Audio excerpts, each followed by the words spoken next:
there, friends, and welcome back to my kitchen. I know I'm looking very southern today, but welcome back. I have a hopefully, it's gonna be fun for me, very fun video for you guys today. I had this idea like years ago, but I'm just now finally getting around to it, and it's this idea called Recipe Roulette. Now, I have a lot of cookbooks, and a lot of times I'll get these cookbooks, I'll do one, maybe to a few recipes in them, and then that's it. So I had this idea to have someone just pick a random number based off of how many recipes are in that cookbook, and that's what I cook. So I wanted to start this series of Recipe Roulette with a gift that I got from my husband over Christmas, which is Claire Saffitz's What's for Dessert. This is a sequel to her awesome book called Dessert Person, which I have cooked a few recipes from. Honestly, they're all amazing, and I featured one in my Nashville hot chicken recipe that I uploaded last year. Like Dessert Person, this book is beautiful. The photography is great. The descriptions are wonderful. I love how she dedicated this book to her husband, and my husband got me this book. It's very cute. To start this off, I had my husband Neil pick out a number from 1 to 96. There are 96 recipes in this book across 6 sections, and that is not including the basics. So there is a ton in this book. I had him pick a random number from 1 to 96, and I don't know what it is yet. So let me get the Post-it he left me this morning. Oh, I thought I lost it. A random number from 1 to 96, and that number is 72. We are making recipe number 72, which is, and recipe 72, yes, okay. Recipe 72 is the peach drop biscuit cobbler. That sounds so good. Okay, let's go over the recipe together. I mean, just look at that. It's so pretty. 2 on the difficulty scale. Awesome. I love that because I'm trying to get this done in one day, preferably in an afternoon. Total time, 2 hours plus time to cool. Let's see if I have to go to the grocery store or if I have everything. 4 pounds fresh, firm, but ripe peaches, half bit it and cut into quarter-inch wedges or thawed frozen. Okay, I actually have canned peaches. Yes, okay, cool. I'm just gonna use those because I wasn't really sure what I was gonna use them for. All-purpose drop biscuit dough.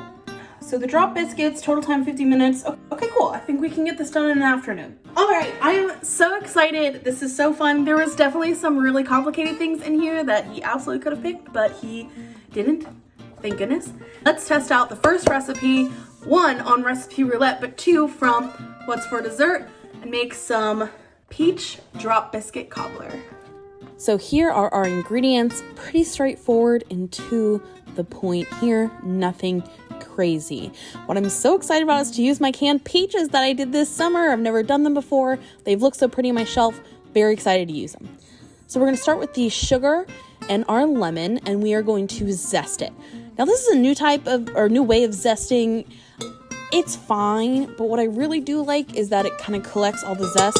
You can really easily kind of dump it. So you're going to add the zest to the white sugar and mix it in so it resembles sand. Then we're going to add in the rest of our dry ingredients, which is 3 cups of flour and 4 teaspoons of baking powder. And then I had to give you a worse angle because I was using my salt as a tripod. Add salt, and then here you go is the angle again. Whisk together until fully incorporated. Then we're going to take a stick and a half of frozen butter and grate it. She says to grate it directly into it, but I'm very clumsy with my grater, so I'm not going to do that. Then in batches, you're going to add it to your flour, making sure the butter is separated and coated in the flour. Okay, quick amendment. So I don't have cream like the recipe calls for, but I do have buttermilk. So I think I'm gonna use the buttermilk instead and make them buttermilk drop biscuits. Why not? That's super southern. We're making peach cobbler. Why not? So we're doing 1.5 cups. I made a well in the dry mix, and then we're going to slowly incorporate that in and make some biscuits. Just like what Kitchen Becca said, making a well, adding most of the buttermilk, mixing it until it's almost hydrated, and then an additional 1/2 cup to full hydration. She mixes it with her hands. I don't like to mix with my hands. Then we're gonna get a scoop and a plate, and we're gonna scoop little drop biscuits. This recipe actually made a lot. So this made 2 full plates plus some. And it was really kind of fun to scoop all the biscuits. They smelled really good, especially with the lemon zest. So when you have all of them formed, you're gonna rest them in the fridge for about 20 plus minutes. I use that opportunity to clean up my kitchen a little bit and get started on my peaches. Now for our peach mix, we have cornstarch, our peaches, lemon, brown sugar, and our spices. So I was very excited to open these peaches. I had 4 cans, so I'm excited to use 2. The cans kept beautifully, and listen to that seal. Okay, so I'm gonna drain the peaches here to get rid of most of the juice, not all, and then save that extra juice. I'm gonna put it in teas or cocktails or something. It's delicious. Then all the big slices I'm going to cut into bite size. Okay, so game planning a little bit. So I'm reading this recipe, and a lot of the recipe calls for cooking the firm peaches, but my peaches were canned. They're already cooked, and I think if I did the skillet stuff, they would just kind of all fall apart. So it looks like this recipe might be easier than I originally thought, because I think I'm just gonna toss everything together and bake it. I think it's gonna go well, because again, I'm reading this over, and it's simmering, it's reducing, you're cooking the peaches, but I already did that. So I think I'm just gonna toss it all together.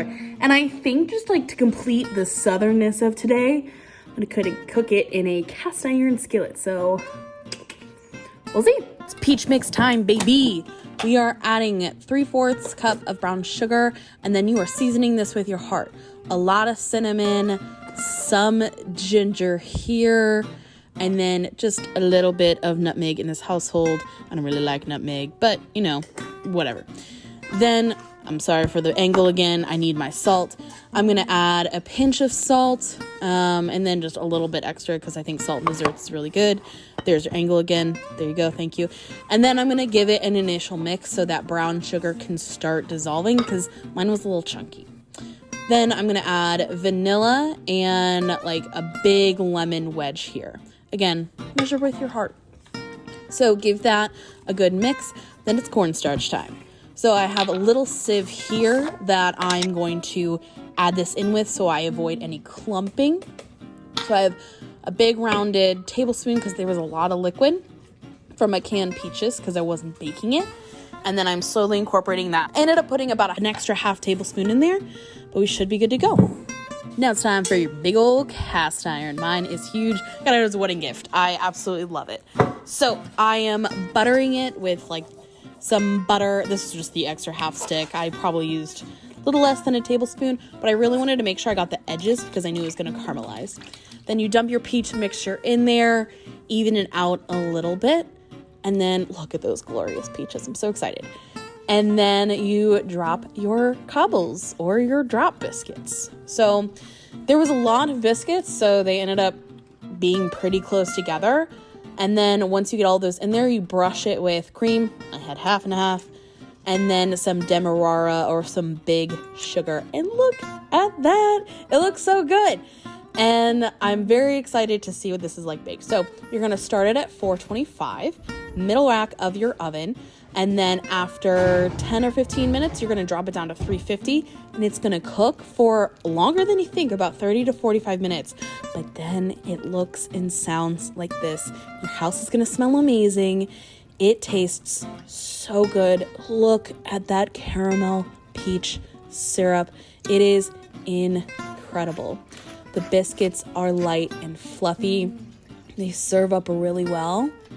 And look at that. The peaches are so succulent, so delicious, and again, just so expertly canned. I wonder who did that. And this is the Peach Drop Biscuit Cobbler by Claire Saffitz with some edits by me, Becca, in the kitchen. Top with some cream or ice cream. I just didn't have any. Serve hot and enjoy.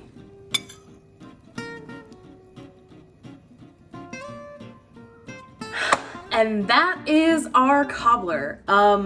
It is so good. It is not too sweet. The cobbles or the drop biscuits are super light and really airy, and the edges caramelize so beautifully. The peaches, I mean, canned expertly by me, but like honestly, like the peaches with the peach juice are really succulent. They turn into this delicious caramel. And again, it is not too sweet and you don't taste the lemon, and it is a really beautiful cobbler. It does make a lot, which is a problem for me because Neil doesn't eat dessert and I don't need a full cobbler. So I'm gonna pack this up and see what neighbors want some fresh cobbler. Thank you for joining me for the first round of Recipe Roulette. I've been wanting to do this for a long time and it was really fun just kind of going in blind, seeing what was gonna happen. And I lucked out that this was a fun, concise, delicious recipe. Highly recommend running out and getting Claire Saffitz's new book, What's for Dessert, or her first book, Dessert Person. They're both beautiful. They're both wonderful. And thank you guys for stopping by and watching, and I'll see y'all later. Bye.